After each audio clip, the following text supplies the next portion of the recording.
தென்னாடுடைய சிவனே போற்றி, எண்ணவர்க்கும் இறைவா போற்றி. ஒளியான திருமேனி உமையோ மிகமேவும் கடல் வாழும் மரமாமல் அழியாழும் மலத்தும் அடியான வழிகாகும் மலினாயும் வினை கூட வினையாவே. சிற்றம்பலம். தில்லை குத்தபெருமான் திருடிகளை மேற்கொண்டு குருமகா சன்னிதானங்கள் முற்பதம் பழிந்து பெரியவர்கள் மக்கள் பொற்பாதம் பழிந்து இன்றைய அபிராமி அந்தாதி சிந்தனையிலே சென்ற வார பாடல் 20வது பாடலிலே அம்மை இருக்கக்கூடிய இடங்களை எல்லாம் எந்தெந்த இடங்களில் எல்லாம் அழகாக அம்மை வீற்றிருக்கிறாள் அப்படின்னு ஒரு பெரிய பட்டியல் கொடுத்தார். குறைகின்ற நின் திருக்கோயில் நின் கேழ்வர் ஒரு பக்கமோ, அறைகின்ற நான் மறையின் அடியோ முடியோ, அமுதம் நிறைகின்ற வெண் திங்களோ, கஞ்சகமோ என் தன் நெஞ்சகமோ, மறைகின்ற வாரிதியோ பூரணாச்சல மங்கலையே என்று நிறைவு செய்தார். மறைகின்ற வாரிதி என்ற மாத்திரத்திலே வாரிதி மிகப்பெரிய கடல். இந்த கடலிலே இருக்கக்கூடிய மறைந்திருக்கும் பொருள்கள் அத்தனையும் உறைந்திருக்கும் அம்மை. எத்தனை எத்தனை விலையுயர்ந்த பொருட்கள் நீங்கள் கடல்ல கிடைக்க அத்தனையிலும். இப்ப இந்த கடல்ல மட்டுமா மறைந்திருக்கிற மறைகின்ற வாரிதியோ என்று சொல்லிவிட்டு அடுத்த வார்த்தை சொல்றார், பூரண அச்சல மங்கலை என்கிறார். பூரணமான, பூரணம் என்பதே நிறைவு என்பதான ஒரு பொருள். அம்மை நிறைந்தவள், பூரணாம்பிகை அம்மை. அப்படிப்பட்ட பூரணமாக மட்டுமல்ல, அச்சலமாக. சலம் என்றால் அசைவுடையது, அசலம் என்றால் அசையாத தன்மையை உடையது. அசையாத தன்மை என்பது சத்து தன்மை, நிலைத்த தன்மை, செம்மையான தன்மை. இறைவன் எம்பெருமான் செம்மேனி அம்மான் என்று சொல்வார். எந்த ஒன்றிலும் தூயாமல் தன் நிலைமை மாறாமல் இருக்கக்கூடிய சத்து தன்மைதான் செம்மை என்று சைவ சித்தாந்தம் மிக தெளிவாக கூறுகிறது. அம்மை எப்படிப்பட்டவளாக இருக்கிறாள், அதை அச்சலம். அதனாலதான் மலையெல்லாம் சிவனாக என்று சொல்வார்கள். அச்சலம். இங்கே அம்மையும் அச்சலமாக இருக்கிறாள், பூரணையாக இருக்கிறாள், நிறைந்தவளாக இருக்கிறாள். இதுல நிறைந்திருக்கா, கருணையில் நிறைந்திருக்கிறார். முதல்ல கருணாம்பிகையாக இருக்கிறார், ஞானமே வடிவாக ஞானாம்பிகையாக இருக்கிறார், அத்தனையிலும் நிறைவு பெற்றவளாக இருக்கிறார். அது போல செம்மையாக இருக்கிறார், அதிலும் பூரணமாக இருக்கிறார். அதான் பூரண அச்சல மங்கலை என்று நினைச்சு மங்கலை. அந்த மங்கலையிலிருந்து அடுத்த பாடல் இங்க ஆரம்பிக்குது. அம்மை மங்களா கிருத்தியை, மங்களத்தை செய்பவள். இறைவன் எம்பெருமான் சிவம் என்ற சொல்லுக்கு மங்களத்தை தருபவன் என்று பொருள். இன்னைக்கு சிவன் சொன்னாலே அப்பா அதை அடிக்கிற கடவுள்பா. அதுல இந்த இப்ப ஆவணி மாசம் பாருங்க, திருச்செந்தூர்ல திருவிழா நடக்கும். ஆவணியில ஒண்ணு நடக்கும், மாசியில ஒண்ணு நடக்கும். 7ஆம் நாள் திருவிழாக்கு கூட்டமே இருக்காது, ரொம்ப ஃப்ரீயா போய் பார்க்கலாம். சோப்பு சாத்துறது, சோப்பு சாத்துறதுன்றது இறைவன் எம்பெருமான் சிவமாக ருத்ரனாக வருகிறார். ருத்ர கோலம் தான். ருத்ர கோலம் என்பது தனக்குள் எல்லாவற்றையும் ஒடுக்குதல் என்பதான பொருள். எப்பா சோப்சாத்திய பார்த்துட்டு வந்து நான் ரொம்ப பாடுபட்டேன். எத்தனையோ பேர் என்கிட்ட சொல்லியிருப்பாங்க, எத்தனையோ பேர் சொல்லியிருப்பாங்க. தெரியாம போயிட்டேன் சாந்திகா, இன்னைக்கு 7ஆம் நாள் எனக்கு தெரியல. சோப்சாத்திய பார்த்துட்டு வந்தேன்னா இந்த தடவை அவ்வளவு ஒரு கஷ்டம் எனக்கு வந்துட்டு. ஏன்னா சிவபெருமானை கும்பிட்டால் துன்பம் வரும், கஷ்டம் வரும் என்பது இது சர்வசாதாரணமா நிறைய பேரு. இது அஞ்ஞானத்துல வர்றதுதான் ஒரு பக்கம். ரொம்ப பேரு அந்த அஞ்ஞானத்துல தானே மூழ்கி இருப்போம் நம்ம. அதனால் வெளிவரக்கூடிய இறைவன் எம்பெருமான் எதை செய்கிறான்? சிவம் என்ற சொல்லுக்கு மங்களத்தை தருபவன், மங்களமாக நிறைந்தவன், மங்களத்தை தருபவன். அம்மை வேறு இறைவன் வேறு அல்ல. அப்ப அப்படிப்பட்ட இறைவனோடு ஒன்றித்து இருக்கும், இறைவனின் குணமாக இருக்கும் அம்மை இவன் மங்களையாக இருக்கிறான். மங்களமே வடிவமாக. அப்ப மங்களம் மங்களம்னா என்ன அப்படின்னா, யார் எதை வேண்டுகிறார்களோ அதை தருவதுதான் மங்களம். மங்களம்னா பொதுவா இன்றைக்கு காலகட்டத்துல பெண்களுக்கு மங்களமா இருக்கிறார்கள் அப்படின்னா, திருமணம் ஆன பெண்கள் அப்படின்னா கணவனோடு கூடியிருந்து அதுக்குரிய குழந்தைகள் பெற்று, அப்புறம் குழந்தைகளுக்கு அப்புறம் ஒரு வயசு வரும்போது அந்த குழந்தைகள் படித்து வேலை பார்த்து அப்புறம் ஒரு நிறைவான நிலையில அதுகளுக்கு கல்யாணம் ஆகி அப்புறம் ஒரு பேர், இதெல்லாம் ஒரு மங்களம். நல்ல ஒரு பூரணமான நிலையில் இருக்கிறார்கள், மங்களமாக இருக்கிறார்கள், இப்படி சொல்லுவாங்க. அப்படிப்பட்டவர்கள் தான் இந்த 60க்கு 60 செய்யணும், 70 செய்யணும், 80 செய்யணும், மங்களமாக இருப்பவர்கள் செய்ய வேண்டும் என்பது சாதாரண ஒரு உலக வழக்குல சொல்லுவாங்க. கல்யாணம் குழந்தைகள் இருந்ததுன்னா குழந்தைகளுக்கெல்லாம் கல்யாணம் ஆகி அவங்க ஒரு பூரணமா இருக்கிற காலகட்டத்தில் இவர்கள் மங்களத்தோடு இருக்கிறார்கள் என்று பொருள். அப்படிப்பட்டவர்களுக்கு அந்த திருக்கடையூர்ல செய்ய வேண்டும் என்பது ஒரு வழக்கமாக சொல்வார்.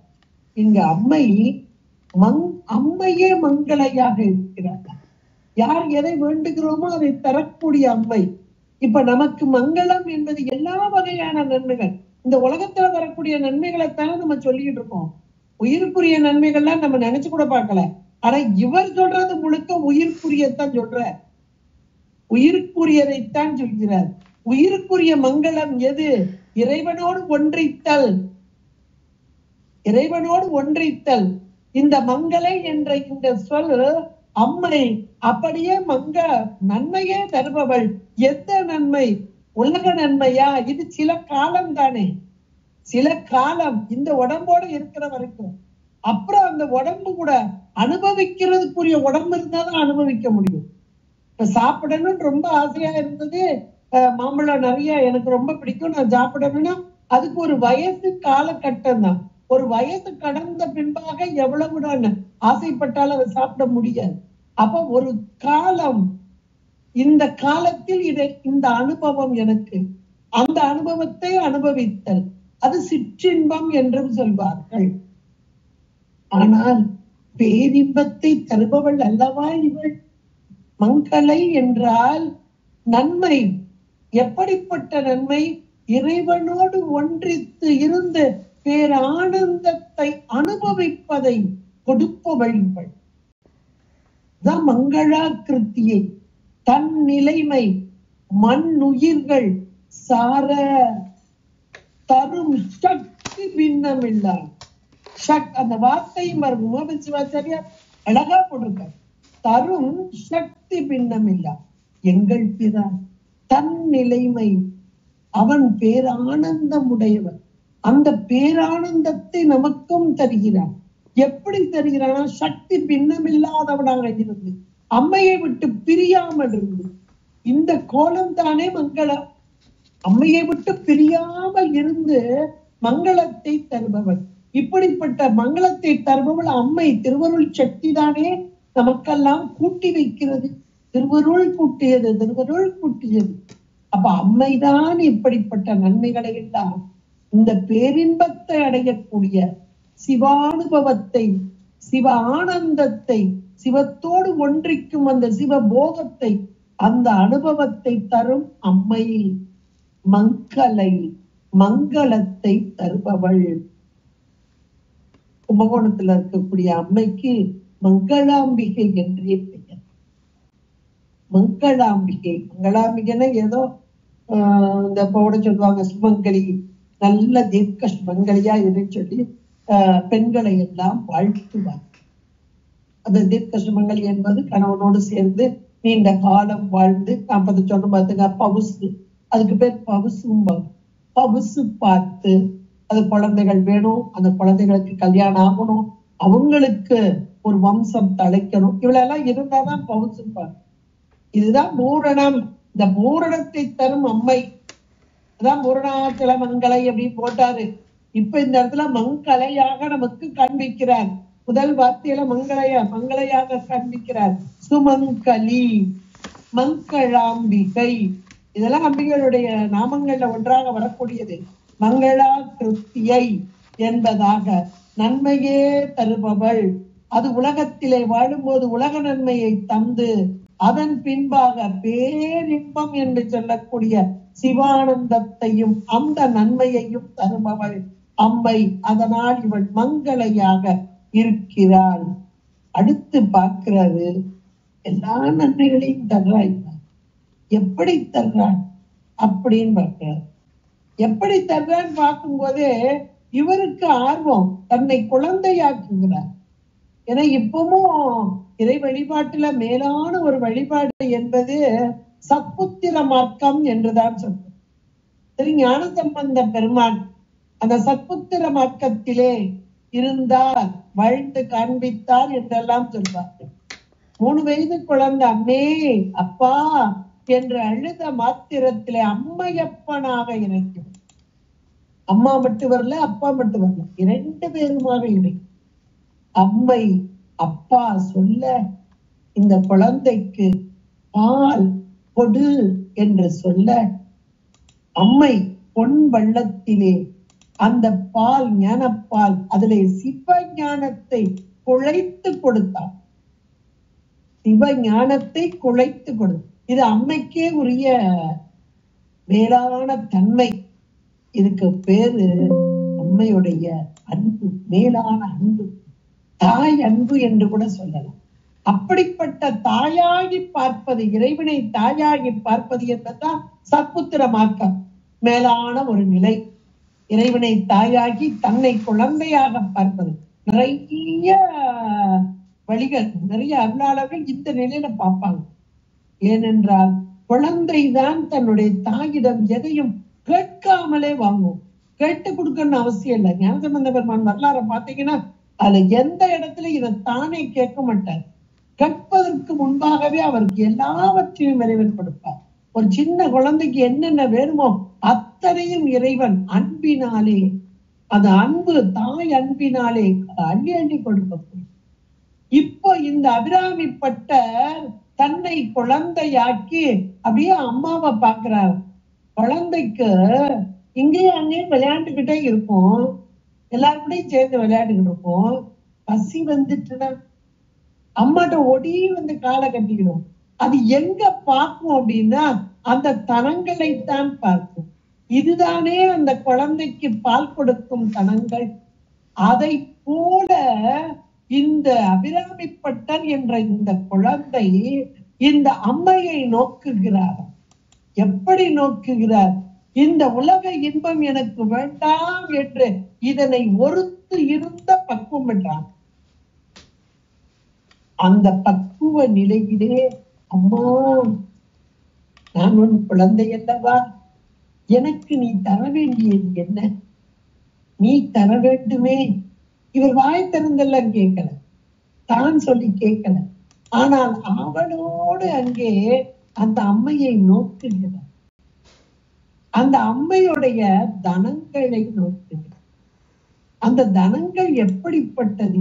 இதுதானே ஞானத்தை தரும் முளைகள்.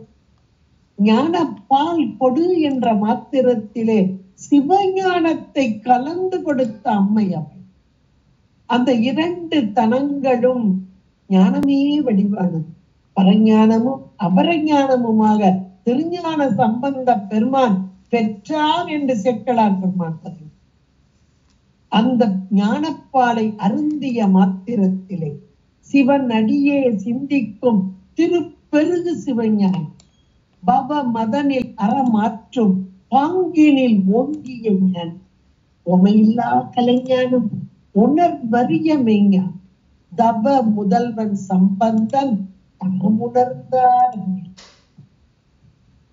அப்ப கலைஞானம், மெய்ஞானம், நூலறிவு, வாலறிவு, 2 ஞானத்தையும் 2 தனங்களின் மூலமாக வழிந்த அந்த பால் மூலமாக பெற்றார் என்றால் இந்த அருளாளர்கள் எவ்வளவு ஒரு உயர்ந்த நிலை, இவர்களெல்லாம் ஒரு பக்குவம் பெற்ற நிலை.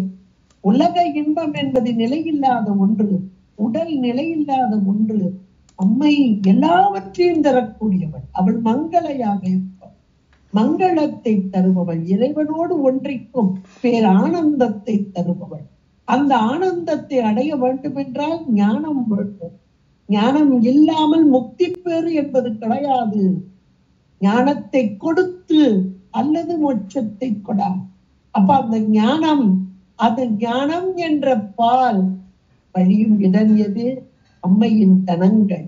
அந்த தனங்களை நோக்குகிறது இந்த குழந்தை. அபிராமிப்பட்டர் என்ற குழந்தை நோக்குகிறது. அந்த தனங்கள் எப்படி இருக்கிறதா?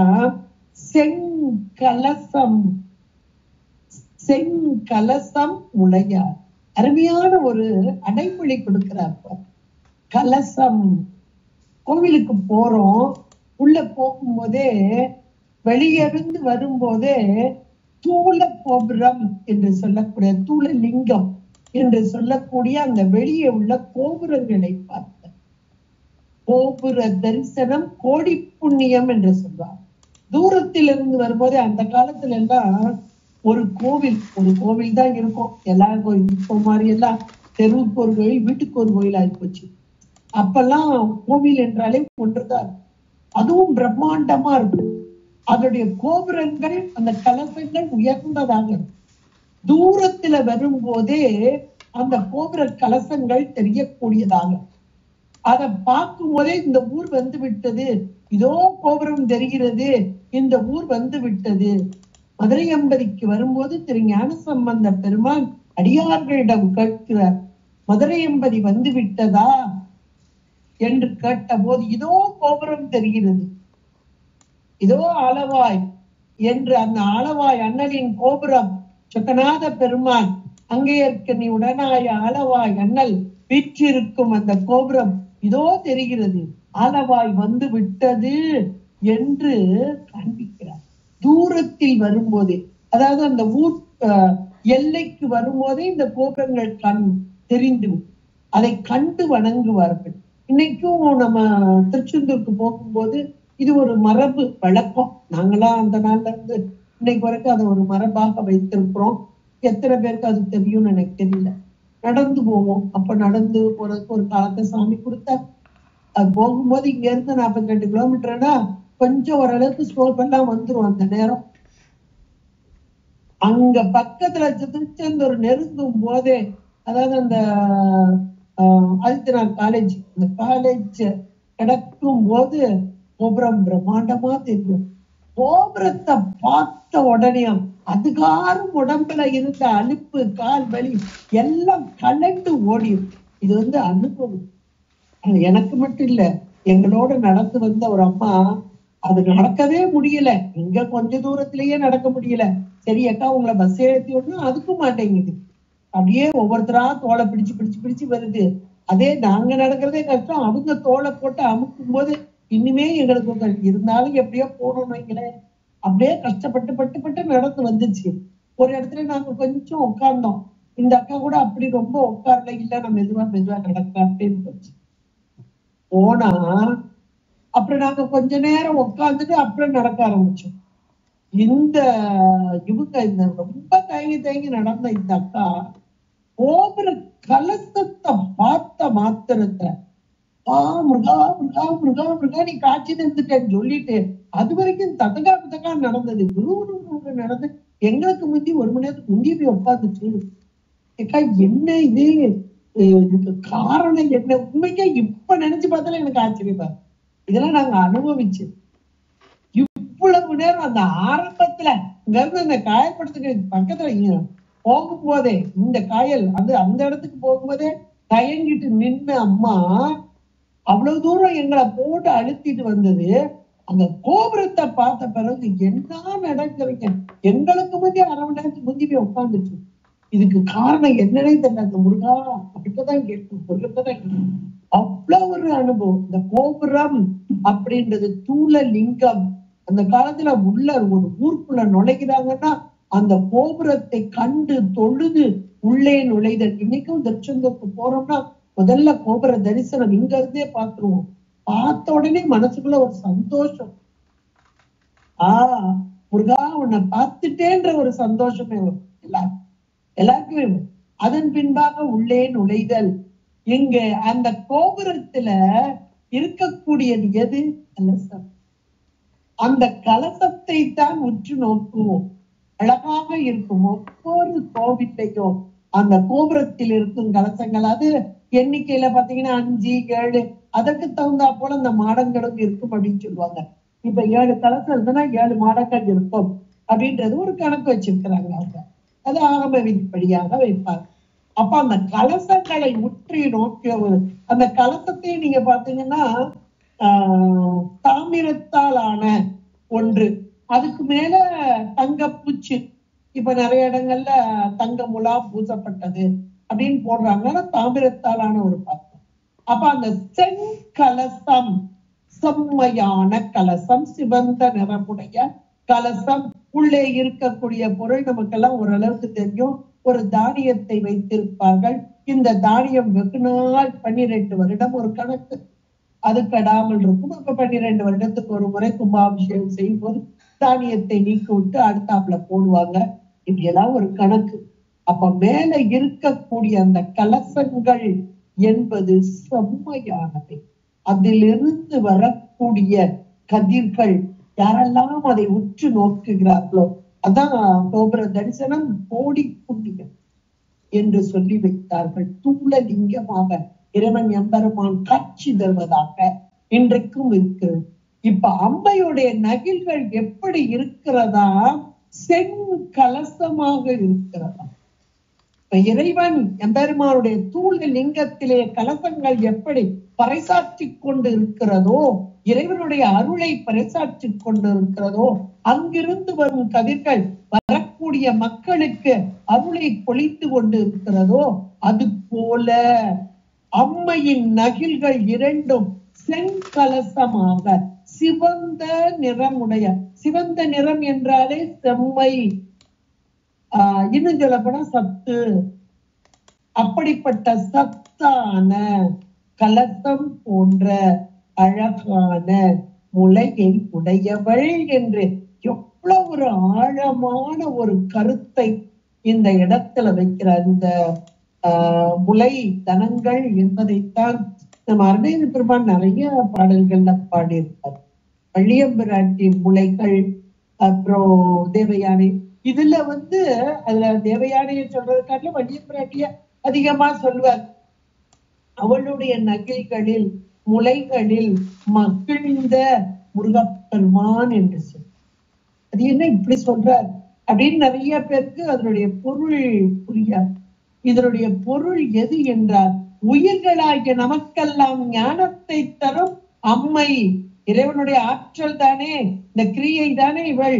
இந்த கிரியையிலையும் அங்க வெளிப்பட்டு, அதாவது உயிர்களுக்கு தரக்கூடிய அந்த ஞானம், ஞானம்தான் வேணும் உயிர்களுக்கு.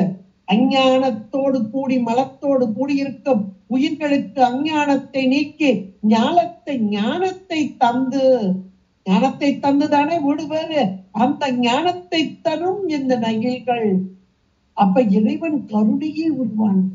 ஆகா இப்படி நோக்குகிறார். இதுதானே இந்த உயிர்களை இங்கே பக்குவப்படுத்த வருகிறது. அதனால் அதன் மீது மகிழ்ந்த பொருள் அதுதான். அம்மாவை வேற ஏதோ பொருளா சொல்லுவார். ஆனா உண்மையான பொருள் அதுதான். அம்மை இவள் மூலமாக உயிர்களாகிய நமக்கு ஞானம், மேலான ஞானம், அதுவும் பரஞானம் அபரஞானமாக இது ஞானசம்பந்த பெருமானுக்கு கிடைத்ததுல இருந்து நம்ம ஓரளவு தெரிஞ்சுக்கலாம். அப்படிப்பட்ட செங்கலசம் போன்ற முளையை கொண்ட அம்மை, ஞானத்தை உயிர்களுக்கு ஞானத்தை தந்து விழுவேரை தரும் பொருட்டாக வரும் அம்மை என்று மிக அழகாக எடுத்து சொல்கிறார். அப்படிப்பட்ட அதை நமக்கு திருவிளையாடல் புராணத்திலையும் பங்கைய கண் அரிய பரன் உருவே தனக்குரிய வடிவமாகி இங்கு அயல் கண் அகன் உலகம் எண்ணிறந்த சராசர ஆசனங்கள் ஈன்றும் எண்ணிறந்த சராசரங்கள் ஈன்றும் தாழா கொங்கை. எவ்வளவு ஒரு அருமையான வார்த்தைகள் பாருங்க. அதாவது அந்த சராசரங்களை ஈன்றவள் இவள், ஆனாலும் இவள் கண்ணி என்றும் சொல்வார்கள். இந்த இடத்துல அப்படிப்பட்டவளுடைய கொங்கைக்கு அழகா சொல்றார், தாழா கொங்கை. அக்கன் மலர்கூந்தல் குமரி என்ற திருவிளையாடல் புராணத்துல மிக அழகாக இவளுடைய தனங்களை பற்றி இங்கே எடுத்து சொல்லக்கூடியதாக இருக்கிறது.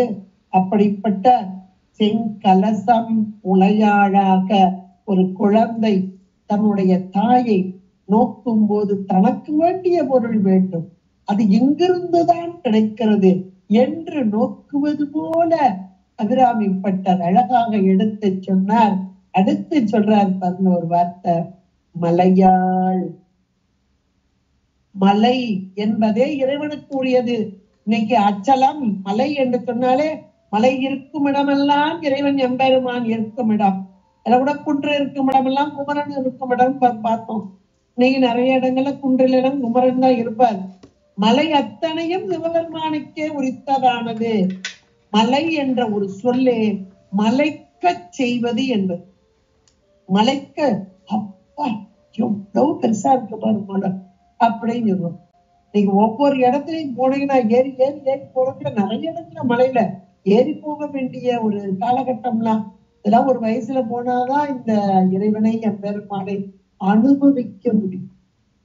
அமர்நாத்லாம் அந்த ஏறுறதுக்குள்ள போதுனாயிரும். அப்புறம் கேதார்நாத் ஒரு மலை, அங்க ஒரு பக்கம், இங்க நம்ம திருச்சியிலே தாய்மான சுவாமிகள் இது ஒரு பக்கம். இப்படி ஒவ்வொரு மலையா நீங்க யோசிச்சு யோசிச்சு பார்க்க மேல போய் இவர் உட்கார்ந்துட்டாருப்பா.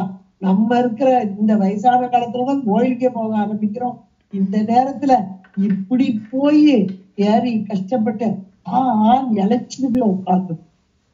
ஆனால் இறைவனோ எம்பெருமானோ மலையின் வடிவாக இருக்கும். இங்கே அம்மை மலையாளாகவே இருக்கிறார். மலைக்கட்சி மலையிலிருந்து கிடைக்கக்கூடிய பொருள் மலைஞ்சுமா சாதாரணமா சொல்லிட்டோம், என்னவோ ஏறோம் போறோம் அவ்வளவுதான் நமக்கு தெரியுது. ஆனா அந்த மலையில் உள்ள பொருள்கள் எத்தனை எத்தனை. இன்றைக்கும் மலையில கிடைக்கக்கூடிய அரிய வகையான மூலிகைகள். நம்ம குற்றால மலையே நம்ம எடுத்துக்கிட்டோம்னா இந்த சீசன் நேரத்துல மழை பெஞ்சு அங்க மேல மலையில மழை பெஞ்சோன்னு இங்க அருவியில வந்துருப்பாங்க. அதுல குளிச்சா ஏராளமா நம்முடைய நோய்கள் எல்லாம் நீங்கும் அப்படின்றது ஒரு சாதாரண எப்பவுமே சொல்லுவாங்க. இன்னும் சொல்ல போனா அந்த குற்றாலத்துலதான் மனநிலை சரியில்லாதவர்களுக்குரிய ஆஸ்பத்திரி. அங்க இருந்து தினசரி அவங்கள கூட்டிட்டு போய் அந்த அருவியில குளிக்க வைப்பாங்க அப்படின்றதெல்லாம் சொல்லுவோம். நம்ம பார்த்திருக்கோம் அதையும் கூட. அதுக்கு வேகமா போர்ஸா விழுகும் போது தலையில விழுகும் போது அதுல ஒரு ரியாக்ஷன் கிடைக்குதுமாங்க. இன்னும் மேலானது என்ன தெரியுமா, அங்க இருந்து வரக்கூடிய அது புது வெள்ளம், மழை பெஞ்சோன்னு வரக்கூடிய புது வெள்ளம். இந்த புது வெள்ளத்துல குளிக்கிறது. அப்ப அங்க இருக்கக்கூடிய மூலிகைகளை எல்லாம் அடித்து கொண்டு வருவது. இது உடலுக்கு நன்மையை தருதல். சைன்டிபிக் விஞ்ஞானம் தானே நமக்கு விஞ்ஞானமா இருக்கு. அதை எடுத்து சொல்றதுதான் நமக்கு ஆள் இல்ல. இப்படி செய்ய சொல்லிட்டாங்க. ஏன் எதுக்கு இன்னைக்கு கேள்வி கேட்கும் போது நம்ம அதை சரியா புரிஞ்சு சொல்லணும். குழந்தைகளுக்கும் சொல்லணும், தெரியாதவங்களுக்கும் சொல்லணும். அத்தனையும் விஞ்ஞானமே. நம்முடைய உடலுக்கு தேவையான, உடலுக்கு மட்டும் இல்ல மனமும் ஆரோக்கியம். மனம் ஆரோக்கியமா இருக்கணும், உடம்பு ரெண்டுமே ஆரோக்கியமா இருக்கணும். உடம்பு ஆரோக்கியமா இருந்து மனம் ஆரோக்கியமா இல்லைன்னாலும் நல்லா இருக்காது.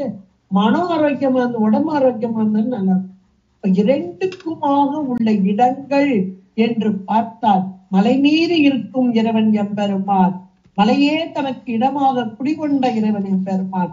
இன்னும் சொல்ல போனா மலையே இறைவனாக. இப்ப அண்ணாமலை அப்படி எடுத்துட்டா மலையே இறைவன். கைலாயம் என்று எடுத்துக்கொண்டார். இந்த கைலாயத்தை கூட்டிட்டு போகும்போது எங்களுக்கு எல்லாம் சொல்லியே கூட்டு போறாங்க. இங்க போய் எங்க கோயில் இருக்கு, கோபுரம் இருக்கு, சாமி எங்க இருக்கா தேடாதீங்கன்ட்டாங்க. முதல் வார்த்தையே அதைத்தான் சொல்லி கூட்டு போனாங்க. அங்க போய் தேடிக்கிட்டு இருக்காதீங்க, கோயில் எங்க இருக்கு, இவ்வளவு தூரம் கஷ்டப்பட்டு வந்திருக்கோம், இவ்வளவு லட்சத்தை திரட்டு வந்திருக்கோம், ஒரு கோயில் கூட இல்லையா அப்படின்னு கேட்காதீங்க. அந்த மலைதான் சிவம், அந்த கைலாய மலைதான் சிவம் அப்படின்னு. அந்த கைலாய மலையும் அம்மையப்பனாக காட்சி தருதல். அப்ப அம்மை எப்படிப்பட்டவளாக இருக்கிறார்? மலையாளாக இருக்கிறார், மலைக்கு உரியவளாக இருக்கிறார்.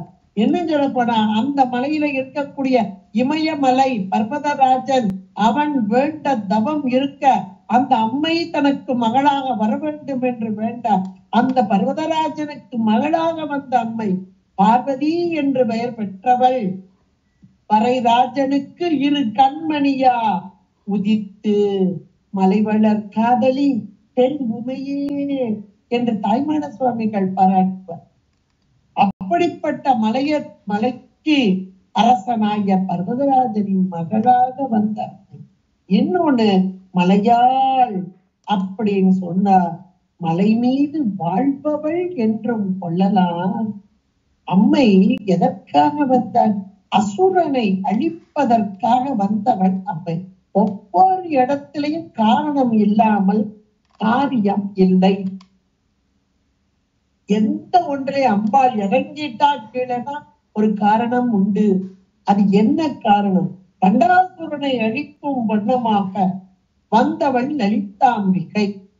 இந்த பண்டாசுரனை அழித்த பின்பாக காமேஸ்வரருக்கு ஏற்ற வகையிலே அந்த திருக்கோவில்களை அமைக்க எண்ணினார்களாம் தேவாதி தேவர்கள். அதற்காக இந்த தேவர்களுக்கு ஒரு தச்சன் இருக்கார், அவர் விஸ்வகர்மா. அசுரர்களுக்கு ஒரு தச்சன் இருக்கார், அவர் மயன். தேவர்களுடைய தச்சன் விஸ்வகர்மா, அசுரர்களுடைய தச்சன் மயன். ரெண்டு பேரையுமே அழைத்து 16 ஸ்ரீநகரங்கள் அதை அழகாக அமைக்கும்படியாக நேர்த்தியாக, இது மாதிரி இனி ஒரு நகரம் இருக்கக்கூடாது, அப்படி செய்யணும் அப்படின்னு 2 பேருக்கு ஆணையிட்டார்கள். இங்கே தேவர்களும் அசுரர்கள்.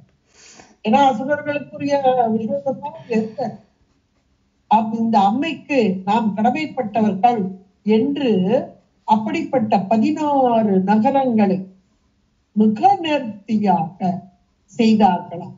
அந்த சிற்பியர்கள் அந்த 2 பேரும் அதே போல அந்த 16 நகரங்களை அமைத்தார்கள்.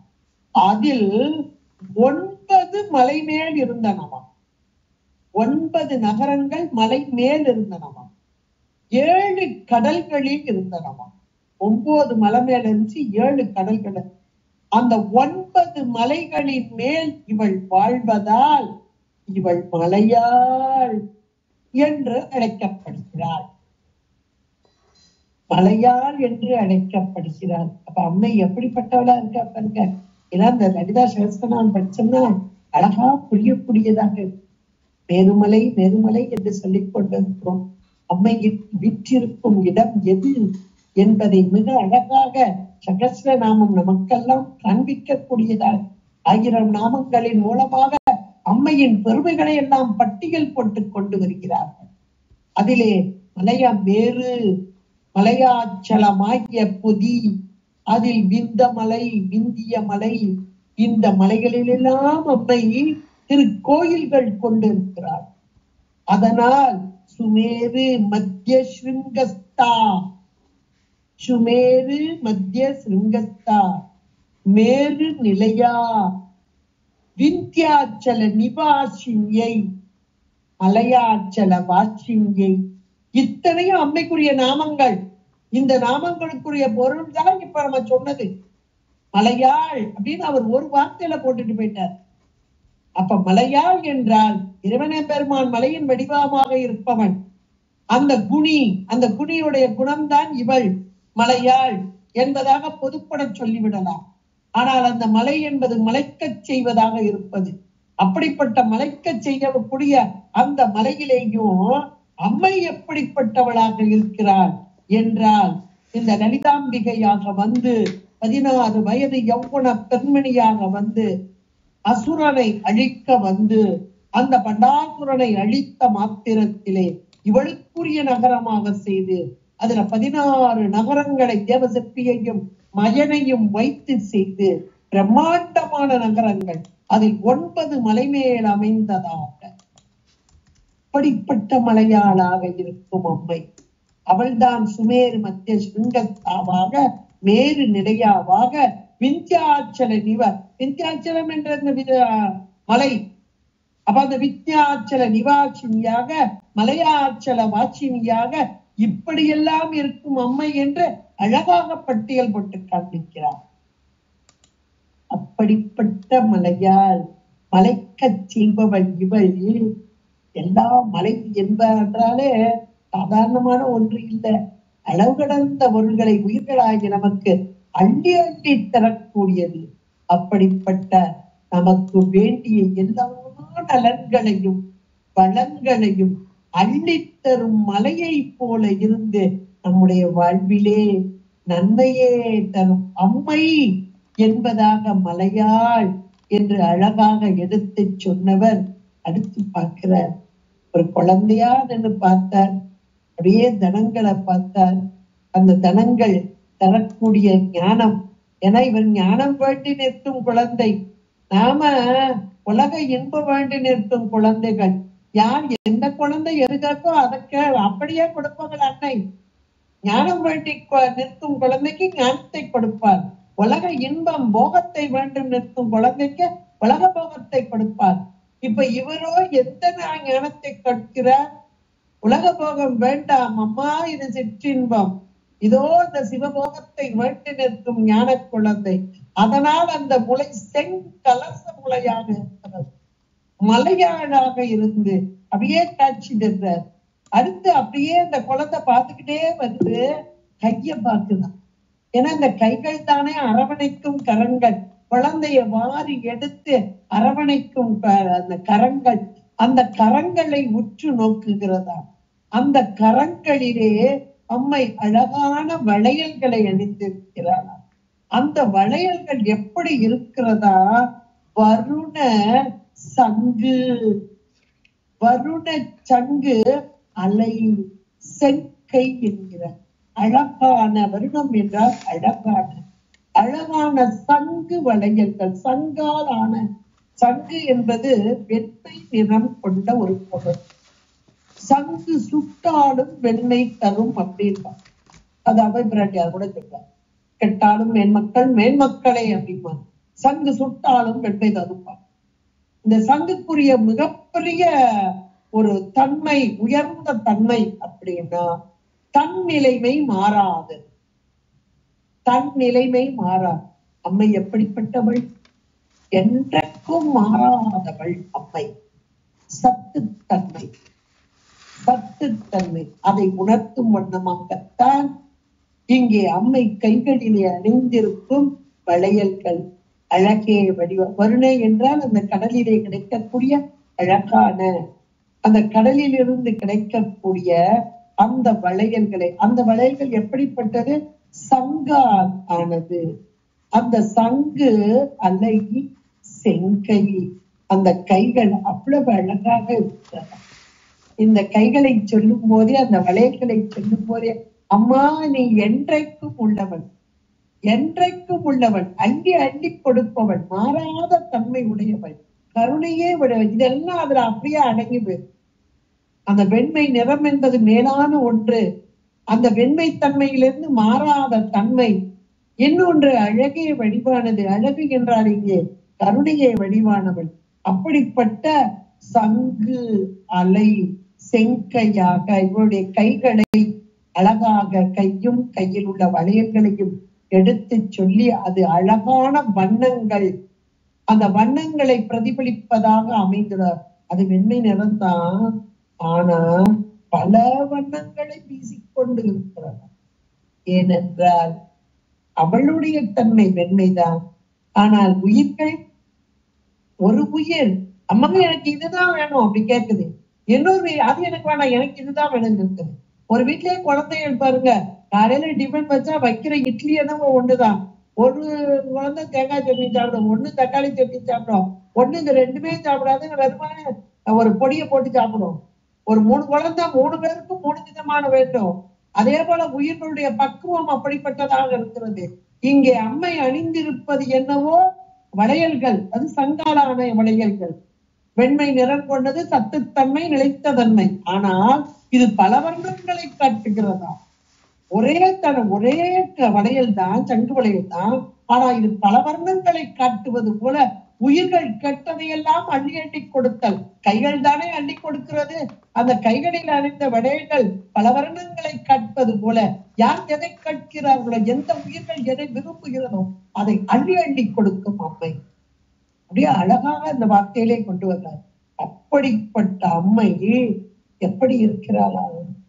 சகல கலா மயிலாக அம்மை. அடுத்த வார்த்தை சகல கலா மயில், கலைகளின் நாயகி, கலைகளின் இருப்பிடம். இப்ப புரட்டாசி மாசம் வருது, வந்தாலே நம்ம வீடுகள் எல்லாம் பாத்தீங்கன்னா கொலு வைப்பார்கள், ஒவ்வொரு வகையான கலைகளை வளர்ப்பார்கள்.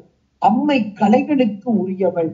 ஏன் கலை என்றால் இந்த கலைகள் தான் உயிர் பழகி உயர்ந்த நிலைக்கு எடுத்து சொல்லுதல். ஒண்ணு ஞானத்தை மேம்படுத்துறது. நீங்க ஒவ்வொரு கலைகளையும் சிறந்திருக்கிற கலைஞர்களை பார்த்தா என்ன நுணுக்கமா, ஒரு ஓவியம் வரைவதில் எத்தனை நுணுக்கம், ஒரு பாடுவதில் எத்தனை நுணுக்கம். பாடுறதுலயும் பாத்தீங்கன்னா தேவாரம் நம்ம சாதாரண பண்ணிச்சேன பாடுறோம், ஆனா அதையே சுரட்டி சுரட்டி சுரட்டி பாடும்போது அப்பா அப்படி கட்டுக்கிட்டே இருக்கணும் போல. அப்ப அந்த உயர்ந்த நிலை இந்த கலைகளின் மூலமாக மேலான ஞானத்தை தந்து அதன் மூலமாக முக்தி பேறு தரும் அம்மை. அந்த கலைகளுக்கு நாயகியாக இருக்கும் அம்மை. அதான் சகல கலா, சகல கலைகளுக்கும் நாயக. சகல கலா வள்ளி மாலை குமரகுருவர் பாட்டினானா அம்மையுடைய தன்மையை அப்படியே அழகா பட்டியல் போடுவார். அந்த 10 பாடல அவ்வளவு ஒரு உயர்ந்த நிலை கொண்டதான ஒன்று. இங்கே கலை என்பது அவளுடைய உருவமாகவே அமைக்கும். கலைகள் அவளால் உண்டாக்கப்படுகிறது. கலைகள் 64 இவளால் உருவாக்கப்படுகிறது. இந்த கலையே அவளுடைய உருவமாகவே அங்கே அமைந்திருக்கிறது. கலைகளையே அவள் தன் உரையாடலாகவும் கொண்டிருக்கிறார். இப்படிப்பட்ட சகல கலா வள்ளியாக இவள் விளங்குகிறாள் என்பதைத்தான் இங்கே சகல கலா மயில் என்றார். இங்கே அபிராமிப்பட்டர் சதுக சஷ்டி கலா மையை, கலா பத்யை, கலா லாபாயை, கலாத்மிகாயை, கலா நாதாயை, கலா மாலாயை, கலா நிதியை, காவிய கலாயை. எத்தனை சகஸ்ரநாமம் வந்து பாருங்க, எத்தனை சகஸ்ரநாமம் இப்ப சொல்லியாச்சு பாருங்க.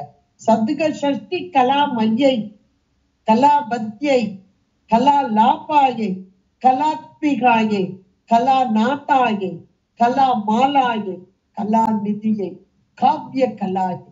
இத்தனை கலைகளின் வடிவமாகவும் இவளே உருவமாகவும் அவள் உருவமே கலையாகவும் இருக்கக்கூடிய அம்மை என்பதை சகல கலா மயில் என்றார்.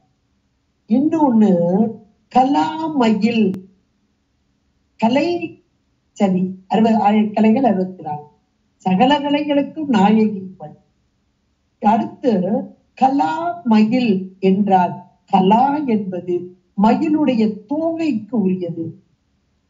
அதனால் இந்த கலா மயில் என்றார். கலா மயில் கூத்து அயர் குளிர் குணம் என்பது மீனாட்சி பிள்ளை தமிழ். இப்படிப்பட்ட அப்படி அம்மை எப்படி இருக்கிறானா, அழகாக அந்த மயில் கலாபத்தோடு கூடிய மயில் அப்படி அழகாக ஆடும் வருங்க. அது போல தோகையை விரித்து ஆடி தன்னுடைய அந்த அழகை காண்பிக்கும் போது மெய் மறந்து நாம ரசிக்கிறோம். அது போல அம்மை இங்கே இருக்கிறது. அது சகல கலா மயில். கலாபம் என்றாலே மயிலுக்கு ஒரு பெயர் சொல்வார். இந்த தோகையோடு கூடிய அழகான மயில் போன்ற அம்மை என்பதாகவும் இங்கே அழகாக வைத்தார் அபிராமிப்பட்டர். அடுத்து சொல்றார் அம்மை எப்படிப்பட்டவளாக இருக்கிறாள் என்றால், இறைவன் எம்பெருமான் அடுத்தாப்புல சாமியை சொல்றார். தாவு கங்கை பொங்கு அலை தங்கும் புரி சடையோ. உடை ஆளுடையார். இவ்வளவு நேரம் அழகா பட்டியல் போட்டு, அம்மைய வரிசையா பட்டியல் போட்டு, மங்களை செங்கலசம் முளையாள் மலையாள் வருணச் சங்கு அலை செங்கை சகல கலாமையில் என்றெல்லாம் அம்மையை சொல்லி, அவருடைய தனங்களை சொல்லி, அவருடைய கரங்களை சொல்லி, அழகான தோகையோடு கூடிய மயில் என்பதாக சொல்லி, அடுத்து இந்த இறைவன் எம்பெருமானோடு கூடியிருப்பது தானே ஒரு பெண்ணுக்குரிய மங்களம். அந்த மங்களத்தை இங்கே கொண்டு வர வேண்டுமே. அந்த இறைவன் எப்படிப்பட்டவர் அத சொல்லணும் இல்லையா? அப்ப அவருடைய பெருமைகளை சொல்லி, இப்பேற்பட்ட இறைவனுடைய ஒரு பாகத்தை கொண்டவள் இவள் என்பதை சொல்லணும். அதுக்கு ஒரு அழகான ஒன்றை சொல்கிறார். எதை சொல்கிறார்? இறைவன் எம்பெருமான் அந்த தாவு கங்கை, இந்த கங்கை ஒரு காலத்திலே ஆகாயத்திலே அலைபுரண்டு ஓடிக்கொண்டிருந்ததா.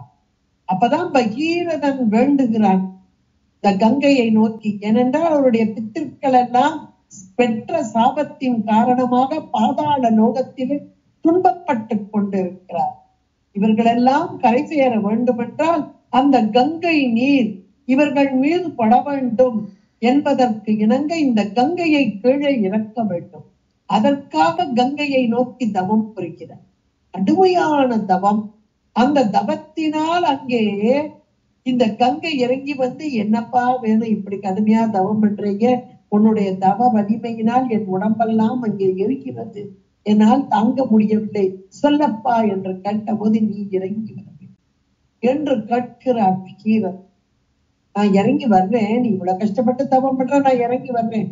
ஆனால் என்னுடைய வேகத்தை தாங்கி அடக்குவார் எவரேனும் உளரோ, இருந்தால் இறங்கி வைக்கிறேன் என்று சொல்ல, அவ என்ன ஒரு ஆணவ மேலீடு பார்க்க, என்னை அடக்க ஒருவரும் இந்த புவியில் இல்லை என்பதாக சொல்ல, இப்பொழுது இறைவனை நோக்கி எம்பெருமானை நோக்கி பகீரதன் தவம் புரியும். ஏன்னா மற்ற இடத்துக்கெல்லாம் போறார், ஒவ்வொரு இடமும் திருமாண்டவோ பிரம்ம, எப்பா அந்த கங்கையை அடக்கிறதுக்கு எங்களுக்கு வலிமை கிடையாது, இறைவன் எம்பெருமான் கைலாசவாதம் தான் நடக்கும், அவரையே போய் கேள் என்று சொல்ல, இறைவனை நோக்கி கடுமையான தவம். இந்த தவத்துக்கு இறங்கிய இறைவன் எம்பெருமான் அந்த கங்கையை அந்த கட்டுக்கு அடங்காமல் வானத்திலே, அது வானத்து கங்கையாக, ஆகாய கங்கையாக, பிரவாகம் எடுத்த கங்கையாக இருந்த கங்கையை தன்னுடைய ஜடாமுடியிலே அடக்கிய இத காலமேக புலவர் அழகா சொல்றார். அவர்கிட்ட கொஞ்சம் பொறாமை கொண்ட சிலர் எல்லாம் சேர்ந்து இவரால் பாட முடியுமோ என்ற போது, குடத்திற்குள் அடங்கும் கங்கை அடங்கும் என்று முடியக்கூடிய ஒரு பாடலை பாட வேண்டும் என்று ஒரு விண்ணப்ப, ஒரு போட்டி வைக்கிறாங்க. அருமையான பாட்டு. எனக்கு காலமேக புலவர் அப்படின்னாலே இரட்டை பொருள் கொண்டது, ஆழமான பொருள் கொண்டது என்றெல்லாம் இவருடைய பாடலுக்கு சொல்வார். அப்படிப்பட்ட பாடலாக ஒரு பாடல் பாடுறாங்க. விண்ணுக்கு அடங்காமல், வெற்புக்கு அடங்காமல், விண்ணுக்கு அடங்காமல், வெற்புக்கு அடங்காமல், மண்ணுக்கு அடங்காமல் வந்தாலும் பெண்ணை இடத்திலே வைத்த இறைவன், பெண்ணை இடத்திலே வைத்த இறைவதம் சடா மகுடத்திலே, மாவ மேல போட்டார் குணாவதியில. ஏன்னா குடத்திலே கங்கை அடங்கும்னா பாடணும்னாங்க, கடைசி வரை குடத்திலே கங்கை அடங்கும் என்பதாக நீர் பாடணும் அப்படின்னா, அதனால ஜடா மகுடத்திலே, அப்ப மாவ மேல போட்டால் கீழே குடத்திலே கங்கை அடங்கும் அப்படின்னு அழகா பாடினார் கவி காலமேக புலவர். அப்படிப்பட்ட தாவி வரும் கங்கையை அந்த போக்கு அலை தங்கும் புரி சடையோன் இறைவன் எம்பெருமானுடைய ஜடாமுடி எப்படிப்பட்டது, ஞானமே வடிவான ஜடாமுடி. அந்த ஞானமே வடிவமான ஜடாமுடி என்பது விரிந்த சடையாக, ஒடுங்கிய சடையாக. ஏனென்றால் ஞானம் என்பதை பார்க்கும் இடமெல்லாம் நிற்கமர நிறைந்திருக்கும் பரம்பொருள். இவருடைய ஞானம் எல்லாவற்றிலும் நிறைந்திருத்தல் என்பதை உணர்த்துதல். ஒடுங்கிய சடை என்பது அத்தனை பொருளும் இவனுக்குள் அடக்கம் என்பதை உணர்த்துதல்.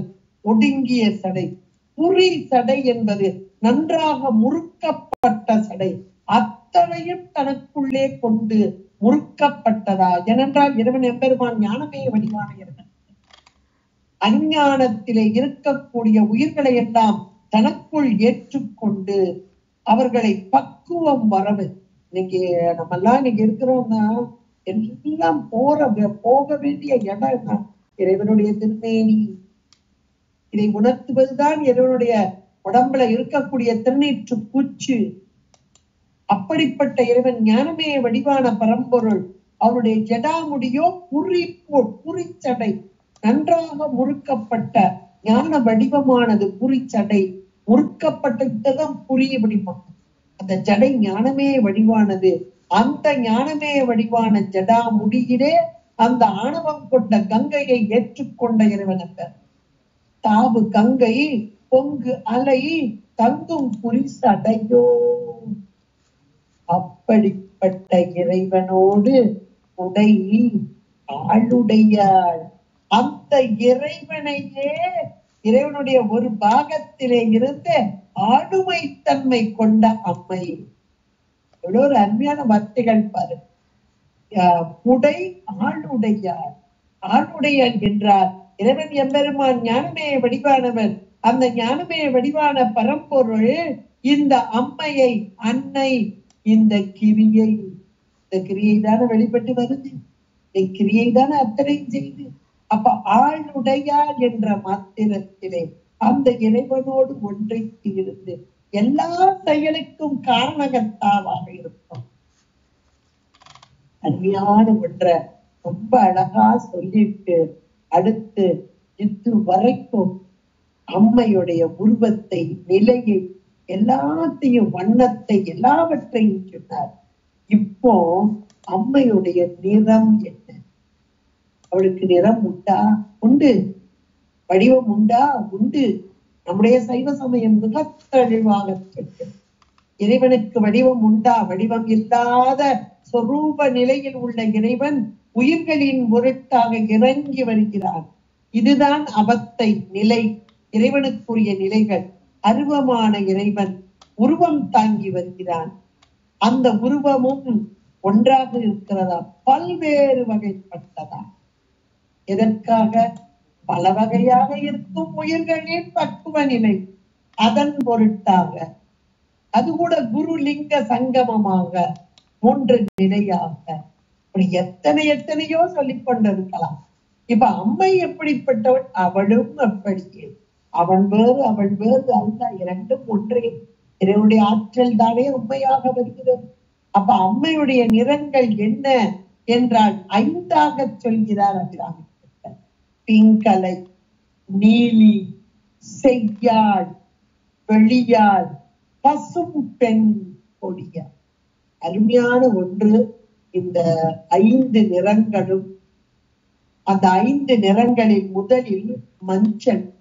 பிங்கலை என்றால் மஞ்சள், அதாவது பொன்னிறம், தக தக தக மின்னக்கூடிய பொன்னிறம் உடையவள் என்பதை குறிப்பது. ஆதி சுந்தரி, நீலி பிங்கலை, குமாரி பிங்கலை என்றெல்லாம் திருப்புகழிலே அருணகிரிநாதர் ரொம்ப அழகாக சொல்வார்.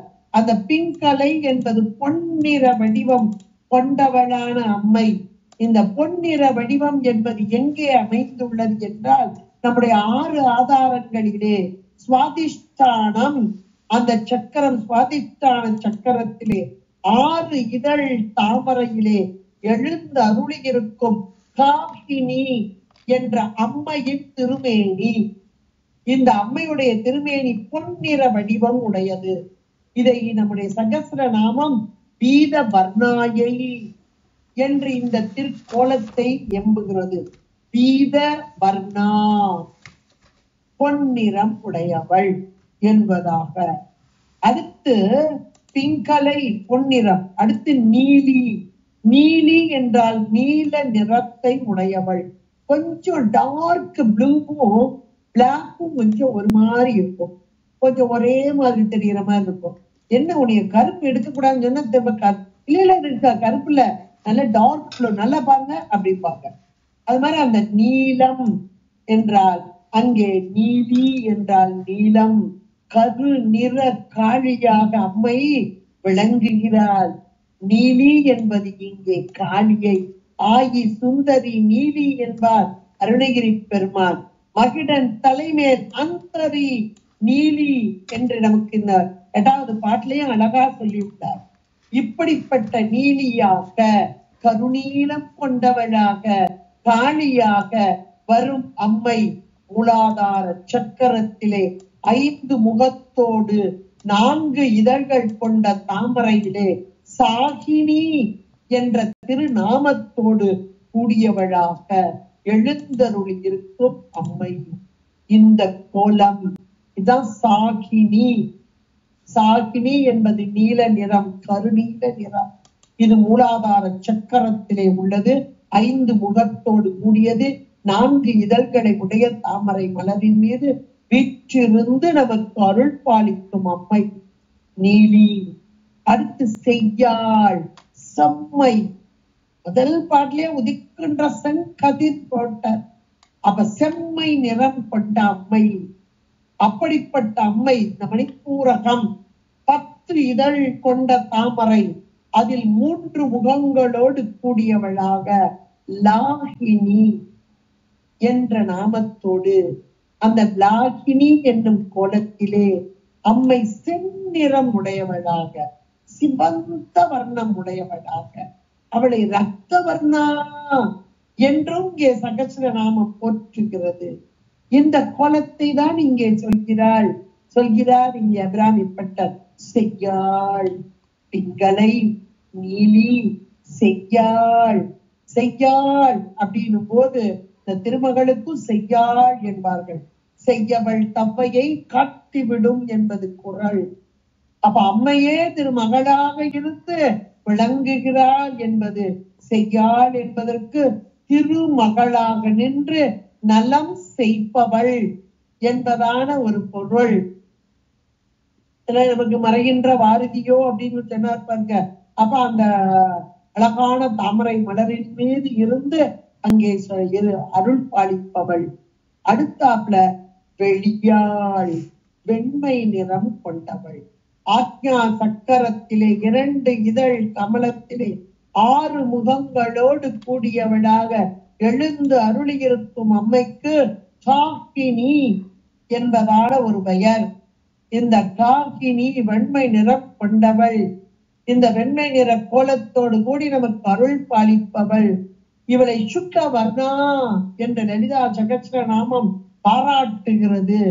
கலைமகள், வெள்ளை பளிங்கு, வெள்ளை உருப்பளிங்கு போல்பவள் என்று சொல்லக்கூடியவள். அப்படிப்பட்ட வெள்ளை பளிங்கு போல அழகாக காட்சி தரும் அம்மை இது வெளியாள் என்று சொல்லக்கூடியது. இப்ப வெள்ளை நிறத்தோடு நாம் மகளாக இருந்து இருக்கும் பிராட்டியாக சொல்லக்கூடிய அம்மை. அடுத்ததாக பிங்களை நீலி செய்யாள் வெளியால் பசும் பெண் கொடி. பசும் பெண் கொடி என்ற மாத்திரத்திலே அம்மை பார்வதி தேவி, அவளுடைய நிறம் பச்சை.